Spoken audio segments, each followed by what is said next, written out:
ടീസറിലാണെങ്കിലും ട്രെയിലറിലാണെങ്കിലും കൂടുതൽ ആളുകൾ കമന്റ് ചെയ്തേക്കുന്ന റഹ്മാൻ സാറിനെ പറ്റിയാണ്. എന്തൊരു സ്ക്രീൻ പ്രസൻസ് ആണ്.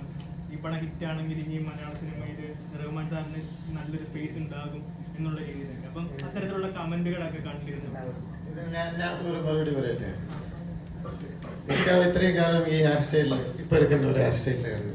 പക്ഷെ ഈ പടത്തിൽ പൂജ നടന്നു. ഞങ്ങളൊക്കെ നേരത്തെ വന്നു. അപ്പൊ കാരാനിൽ ചെന്നിറങ്ങി അവിടെ ഷോർട്ട് ഹെയർ കട്ട് ചെയ്തിട്ട് വൈറ്റ് കളർ ഷർട്ട് എല്ലാം വന്നപ്പോൾ എനിക്ക് എൻ്റെ മനസ്സിൽ തോന്നിയ ഒരു കാര്യം, എവിടെയോ മമ്മൂക്ക പോലെ ഉണ്ടല്ലോ അല്ലേ? ഇത് എനിക്ക് മാത്രമല്ല, ഇതൊക്കെ കൈയടിക്കാം. സംടൈംസ് ഒരു ആർട്ടിസ്റ്റ് ഒരു കഥാപാത്രത്തിൽ റെഡി ആയിട്ട് വരുമ്പോൾ ഒരു മാജിക് സംഭവിക്കും സ്ക്രീനിൽ. അന്ന് എനിക്ക് പടം പൂജയിലത് തോന്നിയത്. മമ്മൂട്ടി സാർ മാറി இருக்காருப்பா. இப்போ ட்ரெய்லர் காணுമ്പോൾ அந்த ஒரு സ്ക്രീനിൽ அந்த ആക്ഷൻ സീക്വൻസ് ബോട്ടിൽ എടുത്ത് അടിക്കുമ്പോഴൊക്കെ എൻ്റെ വീട്ടിലിരിക്കുന്ന സാധാരണക്കാരല്ലേ ഇക്ക റഹ്മാൻ കാണുമ്പോൾ മമ്മൂക്ക പോലെ ഉണ്ടല്ലോ, ഏതോ ഒരു റെസംബ്ലൻസ് ഉണ്ടല്ലോ. அந்த ഹെയർ സ്റ്റൈൽ മാറ്റിയതാണോ ഇല്ല ബോഡി ലാംഗ്വേജ് ആണോ എന്താണല്ലേ, വേറെ എന്തെങ്കിലും മമ്മൂക്ക ചെയ്ത ഒരു കഥാപാത്രമാണോ, ഒരു കമ്പാരിസൺ വരുന്നുണ്ട്. അങ്ങ് ഒരു മാജിക് ഫോളോ ആവുന്നുണ്ട്. അത് പടത്തിൽ വർക്കൗട്ട് ആവുമെന്ന് തോന്നുന്നുണ്ട് എനിക്ക്. ഇല്ല, എല്ലാവരും പറയുന്നു. ഇത് എൻ്റെ ഒരു തനിപ്പെട്ട ഒരു അഭിപ്രായമില്ല.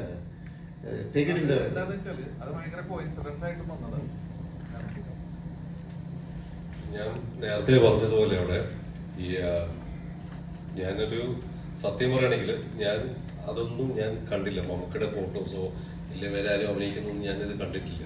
ഞാൻ ആക്ച്വലി കാണാണ്ടിരുന്നത് തന്നെ ഈവൻ സിനിമകൾ പോലും ഞാൻ കണ്ടില്ല. കാരണം ഇൻസ്പയർ ആവാണ്ടിരിക്കാൻ വേണ്ടി ചിലപ്പോൾ നമുക്ക് ഇൻസ്പയർ ആയി കഴിഞ്ഞാൽ നമ്മൾ അറിയാണ്ട് അവരെ പോലെ അഭിനയിക്കാൻ തുടങ്ങും, അവരെ പോലെ നടക്കാൻ തുടങ്ങും. സോ കുറച്ച് നാളത്തേക്ക് ഞാൻ അതൊന്നും ചെയ്യാണ്ട് തന്നെ.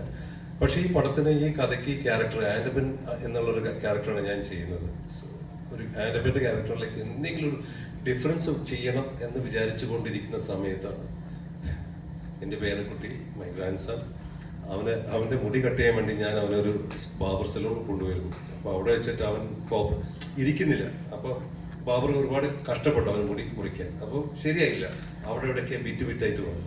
പക്ഷെ ആ സ്റ്റൈൽ എനിക്ക് ഇഷ്ടപ്പെട്ടു. എന്നിട്ട് 2 ദിവസം കഴിഞ്ഞിട്ട് ഈ ക്യാരക്ടറിന് ആ സ്റ്റൈൽ ചെയ്താൽ നന്നായിരിക്കും എന്ന് വിചാരിച്ചിട്ടാണ് ഞാൻ ആ ക്യാരക്ടർ അതേ ബാബറെ കൊണ്ട് എൻ്റെ മുടി കട്ട് ചെയ്യിപ്പിച്ചത്.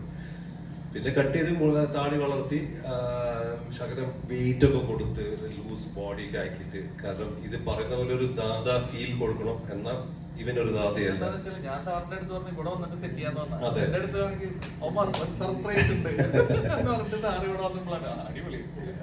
എന്നിട്ട് ഇതെല്ലാം ഇരുന്ന് ഒരു 4-ാം ദിവസം ഞാനും ടിനി ടോം ഇരിക്കും. ഇവൻ ടിനി ടോം എല്ലാവരും കൂടി വർക്ക് ചെയ്യുന്നുണ്ടെന്ന് പറഞ്ഞു. പക്ഷെ ആരും സെറ്റിലൊന്നും പറയുന്നത് കേട്ടില്ല. ഞങ്ങൾ 2 പേര് ഇരുന്ന് ഒരു ഫോട്ടോ എടുത്തു. ഞാനൊരു കറുത്ത ജുബയും മുണ്ടിട്ടിരിക്കുമ്പോൾ ആ ഫോട്ടോ വൈറലായി. അവിടെ നിന്നാണ് ഇത് തുടങ്ങിയത്. ടെർബോ ലുക്ക്, മറ്റേ ടെർബോ ജോസ് ആയിട്ട് ചേട്ടൻ അനിയനായിട്ട് വരുന്നു, ആ സിനിമയിൽ ഗസ്റ്റ് അപ്പിയറൻസ് എന്നൊക്കെയാണ് പലരും കമന്റ് റിവ്യൂസ് ഒക്കെ എഴുതിയിരിക്കുന്നത്. അപ്പോഴാണ് ഞാൻ ഈ ചെക്കയുടെ ഫോട്ടോ കാണുന്നത്. അതാണ് അതിന്റെ സത്യം. അല്ലാണ്ട് ഞാൻ അദ്ദേഹത്തിന്റെ സ്റ്റൈലിൽ കോപ്പി അടിച്ചാൽ അറിഞ്ഞിരുന്നെങ്കിൽ ഒരു പക്ഷേ ഞാൻ ആ സ്റ്റൈൽ ചെയ്യില്ല, മാറ്റി പിടിച്ചേനെ വേറെ എന്തെങ്കിലും.